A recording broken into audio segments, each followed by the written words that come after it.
we have all been in those professional developments, unless you're super, super, super lucky, where you think this meeting could have been an email. It could have just sent me the PowerPoint.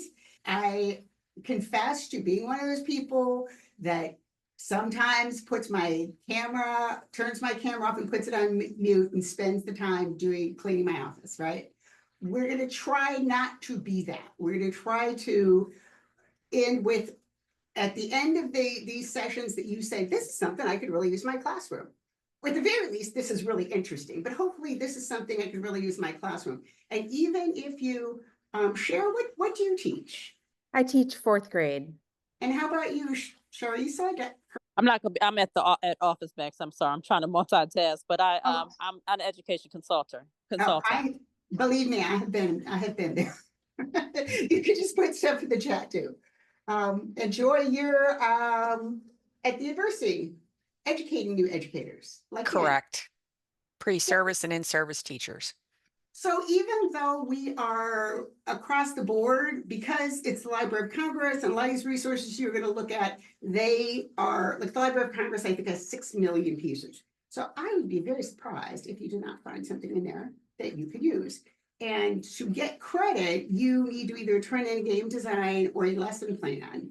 And again, a lesson plan that you could use or a game design you would like to see us make. So all that being said, I'm going to dive into who we are and what we're doing and why we're doing it. And so this is Teaching Indigenous and Rural History with Primary Sources. We are funded by the Library of Congress grant to 7th Generation Games with assistance from Minot State University, where Dan is located, and Sitting Bull College, where Juliana is. I am Anne-Marie DeMars. I am the president of 7th Generation Games, also my spare time that I don't have. I teach at National University in their graduate program.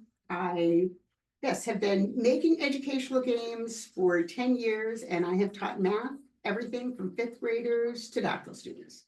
Juliana can't be here today. She actually is driving on her way to the funeral of a family member, but she'll be here in the next session. So we're going to kind of skip over some of the things she does generally on the Chetty Shakoween, and then she will pick that up the next session. And Dan. And I'm Dan Kahn. I'm at Minot State University. I'm the chair of Education and Inclusive Services. I know several of you, but good to meet everyone. I have taught everything from kindergarten through graduate students and lots of different subjects. I definitely have a big passion for Indigenous education and rural education. So when Dr. DeMars asked me to be a part of this project, I was thrilled and happy to see so many familiar faces and look forward to working with you all. And here is everybody's email.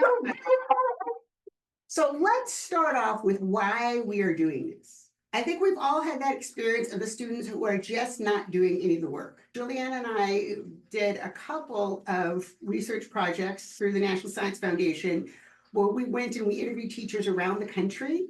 I live in Santa Monica, California, okay? And a few years ago, I said, you people in these federal agencies, you go and you have somebody from Stanford that says, hey, we have this idea to do a thing and teachers will like our thing, so give us a bunch of money. And so they get a bunch of money and then they come to teachers and say, we have a bunch of money for a virtual reality microscope. And teachers say, actually, we don't really have computers that work that in our classroom. We could use like some reams of paper, or we could use a lesson to get students to pay attention in math class. And I said, before you give anybody else another dime, you should send somebody out to those schools and they should talk to those teachers and say, what is it that you need? What can we do? What can we fund that would assist you? And they said, yeah, Anne-Marie, that's a great idea. You do that. Here's the money. And did I mention I live in Santa Monica and it was January and February and they sent me to North Dakota, South Dakota, Minnesota, and Michigan. So I think that was be quiet. What we found, two things teachers said were a problem over and over and over, and one was attendance. And the other was just time on task, getting students to just turn in the work. If you've never had those students who are pancaked on their desk or act like they're dead or they're asleep, then that's wonderful for you. But most teachers are concerned about bringing their students up to grade level by just having them do enough of the assignments. And then the second thing was after COVID, when we had many students who were below grade level, who were behind, and we're supposed to bring them up to grade level. And as one teacher, who's a very good teacher, said to me, Anne Maria, if I could have brought kids up 2 years in grade level in a year, I would have been doing it all this time. I would not have waited for a pandemic. So how do you do that? So that's one reason. We wanted to increase engagement. We wanted to be able to bring kids up to grade level, which seemed like a really difficult thing. And then this is a quote from an educator that I met a few years ago. And he said, when he's from a reservation on the West Coast, and he said, when I was in school, we learned that we had a thriving culture pre-European contact, and that we disappeared from history for 400 years. And if you do read anything, it's all problems, broken treaties, reservations, current issues with alcoholism. And he says, where are the positive stories? He said, I was in the military and I learned about a lot of Native American veterans who did positive things, but they're not in our history books. Now, most of what we do at 7th Generation Games is cross-curricular. I don't know how you all, well, let me just ask you, how do you all feel about project-based learning, cross-curricular lessons? Yes, I like cross-curricular. So like especially with our new science social studies program, it has a lot of like vocab in, and a lot of the stories we kind of stop and do some reading strategies too as we're going through it, using content clues to figure out some of our vocab words. So I like that, so that when I do it in science, 20 minutes later I can do the same thing in reading, and they kind of get like a double whammy. I guess I was going to say the similar thing. In 4th grade, we teach North Dakota studies, and there's a lot of terminology they don't know. So I try to do similar things. I guess I think project-based learning is really helpful for students to remember those key terms and stuff. I'm really happy you said that, because I'm a very, very big proponent. I think that's one of the ways we're going to get to getting kids back on track academically. If you can teach math and social studies at the same time, that's basically giving you 2 hours, right? Because if you're teaching the same thing, and there's always everywhere been math. So there are a few games that we have done. Bozeman Trail is one of them that's just focused on history. But by and large, we're looking at including history, including math, because there's always everywhere been math, including science. So that's one of the sort of driving ideas behind the games that we make. And this quote was from another teacher in the same study that we went out and visited teachers, and she said, you're in the heart of 4-H country, and yet when do you ever see any of those activities in a math problem? And I have 2 grandsons who are very, they're in high school, they're really interested in football and girls and not as interested in math. And they were talking about, when am I ever going to use this? Like, when am I ever going to set up an equation? And I said to one of them, I said, didn't you just do a fence to keep the cattle in a while back? And didn't that involve you getting a certain number of fence posts and a certain amount of wire? And that's a mathematical equation. But we very seldom teach things in that context. That if you're going to go and put in a fence, that you need a certain number of fence posts, and they come 6 to a pack. And you need a certain amount of wire, and to compute how much that costs, you're going to need math. And this is not a real radical idea. Lots and lots of people have done studies on this before that said, if you make stories that includes kids' daily experiences, interests, they're going to pay more attention. For Indigenous students, that's a lot more than sticking a feather on it or an ear of corn in the corner of a worksheet. But unfortunately, that's very often what we see. And at the same time, and I'm glad that Lacey and Zoe mentioned this, teachers still need to align lessons with standards.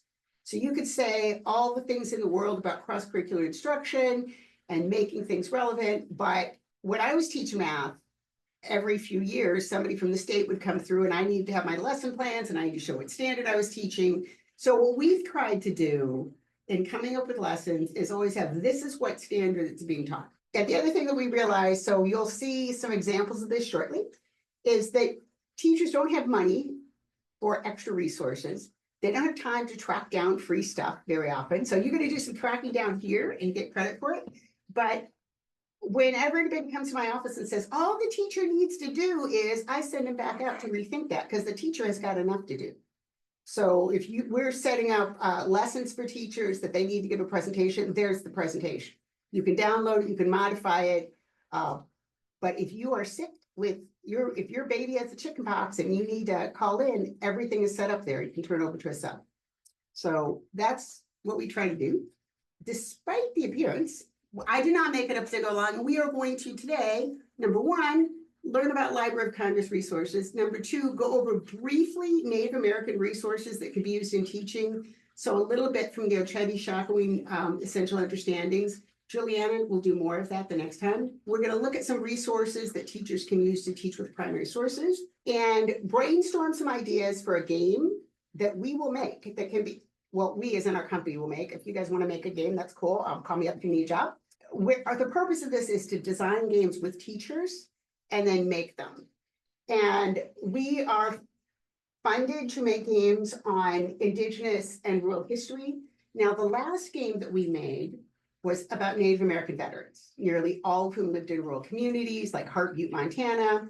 The game can be, we're very open to whatever your ideas are. So the last game, it was veterans who are both Native American and rural, but there could be a game about rodeo. I know Dan is quite the rodeo fan. Did you all know that Dan was a high school rodeo? What you weren't a bull rider. What did you do? I did ride bulls till like my freshman year of high school, and then I rode saddle broncs and bareback horses till I was 20, and then I got married and had to stop doing that. You got married, your wife said, don't have some sense. So, there could be a game about rodeo that has levels on the history of rodeo and professional rodeo and the Indian National Finals rodeo. The last session we had, the first cohort, Dan talked about game design that was about traditional Hidatsa farming. We've gotten suggestions from students. We did Juliana and I did a presentation at the National Indian Education Association. We had over 100 students there, middle school and high school. And they had suggestions about everything from sheep ranching to raising corn to salmon fishing. So we are open to whatever ideas that you have. I'm gonna guess that you haven't made games before, designed games before. The question people always have is where to begin. So I would strongly advise, because we want to work with primary sources, to go here and just poke around the, if I have this. Oh, I'm going to put this in the chat. And what you all are going to do is go actually to the Library of Congress site. Okay, so you want to go there and spend the next 5 minutes just poking around. I know, Joy, maybe you tell your students as professor, no one's going to pay you to just go around and surf the internet and look at things, but actually, no one's going to give you credit for that. But in this case, we actually are. For the next 5 minutes, we want you to just go through here, see what some of these things are available for teachers.